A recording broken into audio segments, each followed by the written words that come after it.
Hi friends, welcome our YouTube channel. അപ്പോൾ നമ്മളിന്ന് വന്നിട്ടുള്ളത് ഒരു കുക്കിംഗ് വീഡിയോ ആയിട്ടാണ്. നമുക്കാണെന്നുണ്ടെങ്കിൽ ബീഫാണ് കിട്ടിയിട്ടുള്ളത്. അപ്പോൾ അമ്മയാണെന്നുണ്ടെങ്കിൽ നല്ല അടിപൊളിയായിട്ട് ബീഫ് ഉണ്ടാക്കും, ബീഫ് റോസ്റ്റ് ഉണ്ടാക്കും. നല്ല സൂപ്പർ ടേസ്റ്റ് ആയിരിക്കും കുരുമുളകൊക്കെ ഇട്ടിട്ട്. എനിക്കാണെങ്കിൽ അത് നല്ല ഇഷ്ടമാണ്. അപ്പോൾ അതാണെങ്കിൽ ചോറിൻ്റെയും കിഴങ്ങിൻ്റെ കൂടെ കഴിക്കാനൊക്കെ അടിപൊളിയായിരിക്കും. അപ്പോൾ അതിൻ്റെ റെസിപ്പി ഒന്ന് നോക്കാം. നമ്മളങ്ങനെ ബീഫൊക്കെ ചെറിയ കഷ്ണങ്ങളാക്കിയിട്ട് മുറിച്ചെടുത്തിട്ടുണ്ട്. കുക്കറിലാണ് വെക്കുന്നത്. അപ്പോൾ അങ്ങനെ ചെറിയ കഷ്ണങ്ങളൊക്കെ ആക്കി റെഡിയാക്കി എടുത്തിട്ടുണ്ട്. അതിൻ്റെ കൂടെ നമ്മൾ അതിലേക്ക് നന്നാക്കി വെച്ചിട്ടുള്ള ചുവന്നുള്ളി കൂടി ഇട്ട് കൊടുക്കുന്നുണ്ട്. പിന്നെ കുറച്ച് മഞ്ഞൾപ്പൊടി അതുപോലെ ഉപ്പും ചേർത്ത് കൊടുക്കുന്നുണ്ട്. എന്നിട്ട് നമ്മൾ അത് നന്നായിട്ട് കൈ കൊണ്ട് തന്നെ നന്നായിട്ട് തിരുമ്മി ചേർത്ത് എടുക്കുന്നുണ്ട് കേട്ടോ. അങ്ങനെ നന്നായി തിരുമ്പുമ്പോഴാണ് അതിലേക്ക് നന്നായിട്ട് പിടിക്കാനൊക്കെ എളുപ്പത്തിന് നന്നായി തന്നെ തിരുമ്മി കൊടുക്കുന്നുണ്ട്. പിന്നെ നമ്മൾ അതിലേക്കാണെങ്കിൽ വെള്ളമൊന്നും ഒഴിക്കേണ്ട ആവശ്യമില്ല. ഓൾറെഡി അതിൽ വെള്ളം ഉണ്ടാവും, വെള്ളം ഇറങ്ങി വരും. അപ്പോൾ നമ്മൾ അത് മിക്സൊക്കെ ആക്കിയതിന് ശേഷം നമ്മളത് അടച്ചു വെച്ചിട്ട് ഗ്യാസിന് കത്തിക്കുകയാണ്. ഒരു 4-5 വിസിൽ വരെ ഒക്കെ ആയി വരുമ്പോഴേക്കും അതൊക്കെ ഒന്ന് വെന്ത് കിട്ടും. അത്യാവശ്യം നല്ല വേവ് ഉണ്ടാവും. അപ്പോൾ അത് അങ്ങനെ അവിടെ കിടക്കട്ടെ. അതിൻ്റെ ഇടയിൽ നമുക്ക് അതിലേക്ക് വേണ്ടുന്ന മറ്റ് ചേരുവകളൊക്കെ റെഡിയാക്കിയിട്ട് എടുക്കാം. അതിലേക്ക് വേണ്ടിയിട്ട് നമ്മൾ 6 സവാള എടുത്തിട്ടുണ്ട്. തക്കാളി ആണെങ്കിൽ 4 എണ്ണം, ഇഞ്ചി ഒരു വലിയ കഷ്ണം തന്നെ എടുത്തിട്ടുണ്ട്. പിന്നെ വെളുത്തുള്ളി ഒരു 2 കൂടമൊക്കെ എടുത്തു. പിന്നെ പച്ചമുളക് ഒരു 6-7 എണ്ണമൊക്കെ. പിന്നെ പട്ട, ഗ്രാമ്പൂ അങ്ങനെയുള്ളതെല്ലാം എടുത്തിട്ടുണ്ട്. പിന്നെ മല്ലിപ്പൊടി ആണെങ്കിൽ ഒരു വലിയ ടേബിൾ സ്പൂൺ 3 എണ്ണം കേട്ടോ, 3 ടേബിൾ സ്പൂൺ എടുക്കാം. പിന്നെ കുരുമുളക് 2 ടേബിൾ സ്പൂൺ ഉണ്ട്. പെരുംജീരകമാണെങ്കിൽ ഒരു ടേബിൾ സ്പൂണൊക്കെ എടുത്തിട്ടുണ്ട്. മുളക് പൊടി ഒരു 2 ടീസ്പൂണൊക്കെ എടുത്തിട്ടുണ്ട്. അപ്പോൾ ഇതൊക്കെ നമ്മളങ്ങനെ റെഡിയാക്കിയിട്ട് മാറ്റി വെച്ചിട്ടുണ്ട്. അപ്പോൾ നമുക്ക് പെട്ടെന്ന് ഇട്ട് കൊടുക്കാനൊക്കെ എളുപ്പത്തിന്, പിന്നെ നമുക്ക് തിരയേണ്ട ആവശ്യമില്ലല്ലോ. അപ്പോൾ അങ്ങനെ അതൊക്കെ അവിടെ റെഡിയാക്കിയിട്ട് എടുത്തിട്ടുണ്ട്. ഇഞ്ചിയും വെളുത്തുള്ളിയും പച്ചമുളകൊക്കെ നമ്മൾ ഒന്ന് ചെറുതായിട്ടൊന്ന് ചതച്ച് എടുക്കുന്നുണ്ട്. പിന്നെ നമ്മളാണെന്നുണ്ടെങ്കിൽ ഉരുളിയിലാണ് ഉണ്ടാക്കുന്നത്.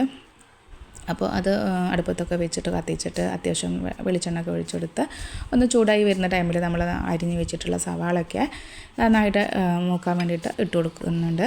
അത്യാവശ്യം നന്നായിട്ട് ഒന്ന് കളറൊക്കെ മാറി വരുന്നവരെ നമ്മളതൊന്നും ഇങ്ങനെ ഇളക്കി കൊടുക്കുകയാണ്.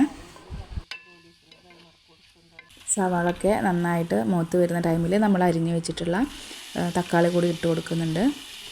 അപ്പോൾ അതിങ്ങനെ തീയിൽ കിടന്നിട്ടൊക്കെ നന്നായിട്ട് അങ്ങനെ കളറൊക്കെ ഒന്ന് മാറി വരട്ടെ.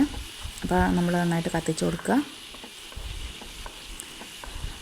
പിന്നെ അതൊക്കെ മൂത്ത് വരുമ്പോൾ നമ്മളതിൻ്റെ കൂട്ടത്തിൽ ചതച്ച് വെച്ചിട്ടുള്ള ഇഞ്ചിയും കൂടി ചേർത്ത് കൊടുക്കുന്നുണ്ട്.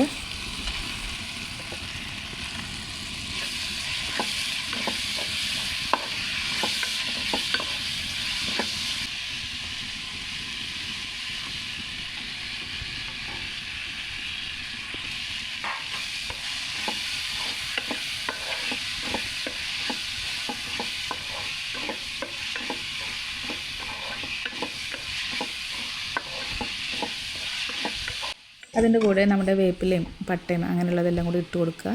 പിന്നെ നമ്മൾ നേരത്തെ മാറ്റി വെച്ചിട്ടുള്ള പൊടികളും കൂടി ചേർത്ത് കൊടുക്കുക.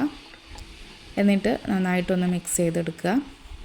പിന്നെ നമ്മൾ കത്തൽ കൂടുന്നുണ്ട് എന്നുണ്ടെങ്കിൽ ഒന്ന് കുറച്ച് കൊടുക്കുക. അതല്ല എന്നുണ്ടെങ്കിൽ പൊടികളൊക്കെ ചൂടായി വരുന്ന ടൈമിൽ നമ്മളത് താഴോട്ടൊന്ന് മാറ്റി വയ്ക്കുക. അതല്ല എന്നുണ്ടെങ്കിൽ പെട്ടെന്ന് കരിയാൻ സാധ്യതയുണ്ട്.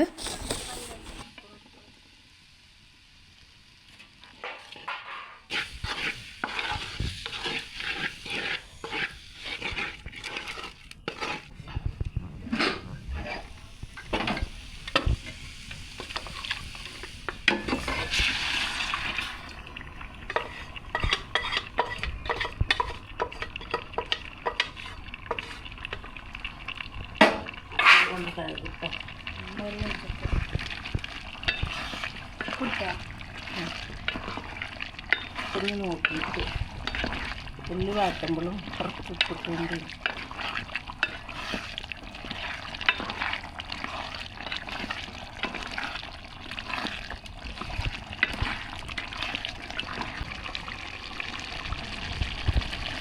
നമ്മുടെ മസാലയൊക്കെ നന്നായിട്ട് വഴറ്റി വന്ന ടൈമിൽ നമ്മൾ നേരത്തെ വേവിച്ച് വെച്ചിട്ടുള്ള കുക്കറിലുള്ളത് കൂടി നമ്മൾ ഇതിലോട്ടൊന്ന് ഒഴിച്ചു കൊടുക്കുന്നുണ്ട്.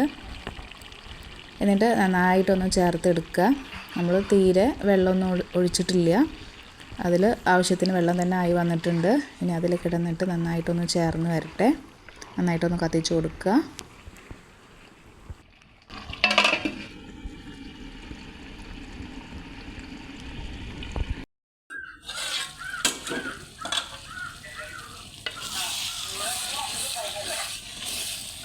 ഇടയ്ക്ക് വന്നിട്ട് ഒന്ന് തുറന്ന് നോക്കുക, നന്നായിട്ടൊന്ന് ഇളക്കി കൊടുക്കുക. നമ്മുടേതാണെങ്കിൽ കുറച്ച് ഉപ്പിൻ്റെ കുറവുണ്ടായിരുന്നു, അപ്പോൾ കുറച്ച് ഉപ്പും കൂടി ചേർത്ത് കൊടുത്തിട്ടുണ്ട്. പിന്നെ ആവശ്യത്തിന് വേപ്പില ഇട്ട് കൊടുത്തിട്ടുണ്ട്. എന്നിട്ട് നന്നായി ചേർത്തിട്ട് കുറച്ച് നേരം ഒന്ന് അടച്ച് വയ്ക്കുക. അതവിടെ ചൂട്ടടുപ്പത്ത് കിടന്നിട്ട് നന്നായിട്ടൊന്ന് സെറ്റായിട്ട് വരട്ടെ. ഒരു 5-10 മിനിറ്റ് കഴിയുമ്പോൾ നമ്മൾ വന്നിട്ട് പ്ലേറ്റിൻ്റെ മൂടി ഒന്ന് തുറന്ന് നോക്കുമ്പോൾ തന്നെ നല്ല കൊതിയൂറുന്നൊരു മണമാണ് വരുന്നത്. നല്ല കുരുമുളകിൻ്റെയും പെരുംജീരകത്തിൻ്റെയും ഇഞ്ചിയുടെയും നല്ലൊരു മണമാണ്.